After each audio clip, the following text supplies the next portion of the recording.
কৃষক বন্ধু প্রকল্প নিয়ে একটি নতুন বিজ্ঞপ্তি জারি করা হয়েছে। রাজ্যের যে সমস্ত কৃষকরা কৃষক বন্ধু প্রকল্পের আওতায় রয়েছেন, বর্তমানে এই প্রকল্পের সুবিধা পান বা অলরেডি পাচ্ছেন, আবার যারা নতুন করে আবেদন করেছেন সবার জন্যই আজকের এই ভিডিওটি। কেননা কৃষক বন্ধু প্রকল্পের জন্য কৃষিমন্ত্রীর তরফ থেকে একটি বিজ্ঞপ্তি জারি করা হয়েছে, যেখানে বলা হয়েছে যে সমস্ত রাজ্যের উপভোক্তারা কৃষক বন্ধু প্রকল্পের সুবিধা পাচ্ছিলেন তাদের আবার নতুন করে ফর্ম ফিল আপ করতে হবে। অর্থাৎ আপনি যদি এই প্রকল্পের সুবিধা নিতে চান বা পেতে চান, তাহলে আপনাকে আবার পুনরায় নতুন করে আবেদন করতে হবে।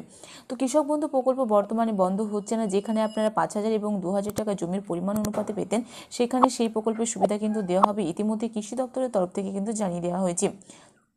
আজকের এই ভিডিওর মাধ্যমে আপনাদেরকে বিস্তারিত জানাবো যে কৃষক বন্ধু প্রকল্পের সুবিধা পেতে গেলে আপনাকে কি করতে হবে। তো কৃষিবন্ধু প্রকল্পের যে সুবিধা, সেটার জন্য আপনাকে নতুন করে আবার আবেদন করতে হবে, ফর্ম ফিল আপ করতে হবে। কেননা একটি পরিবারে একাধিক ব্যক্তি এই প্রকল্পের সুবিধা নিচ্ছেন বলে অভিযোগ উঠেছে।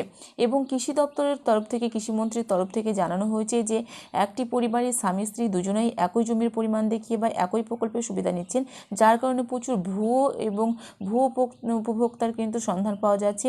এই প্রকল্পের সুবিধা পেতে হলে স্বচ্ছতা বজায় রেখে এই প্রকল্পের টাকা দেওয়া হবে বলে কৃষিমন্ত্রীর তরফ থেকে জানানো হয়েছে, যার জন্যই নতুন করে আবার ফর্ম ফিল আপ করা হবে এবং নতুন করে ভেরিফিকেশন শুরু হচ্ছে। প্রত্যেকটি উপভোক্তাকে এই প্রকল্পের জন্য টাকা পেতে হলে ফর্ম ফিল আপ করতে হবে এবং ফর্ম পূরণ করে জমা করতে হবে। তারপরে বাড়ি বাড়ি গিয়ে ভেরিফিকেশন হবে, তারপরে আপনারা এই প্রকল্পের সুবিধা পাবেন, ইতিমধ্যে জানিয়ে দেওয়া হয়েছে। একই জমির পরিমাণ দেখিয়ে বা একটি পরিবারে একাধিক ব্যক্তি এই প্রকল্পের সুবিধা নেওয়ার জন্য বহু ভুরি এই ডুপ্লিকেট বা ভুয়ো উপভোক্তার সন্ধান পাওয়ার জন্যই কিন্তু এমন সিদ্ধান্ত নেওয়া হয়েছে ইতিমধ্যে রাজ্য সরকারের তরফ থেকে।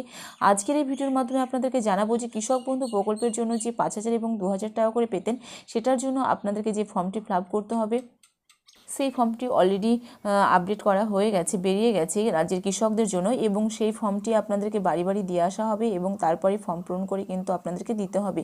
এই ফর্ম পূরণ করার পরেই কিন্তু ভেরিফিকেশন হওয়ার পরে আপনারা এই প্রকল্পের সুবিধা পাবেন। পিএম কিষাণ প্রকল্পেরও সুবিধা পাবেন এবং কৃষক বন্ধু প্রকল্পের সুবিধাও কিন্তু আপনারা রাজ্যের কৃষকদের জন্য কিন্তু দেওয়া হবে। পূর্বতন সরকারের জামানায় যেটা হচ্ছিল এবং বর্তমান সরকারের জামানায় কিন্তু সেটাই হচ্ছে বলে জানানো হয়েছে।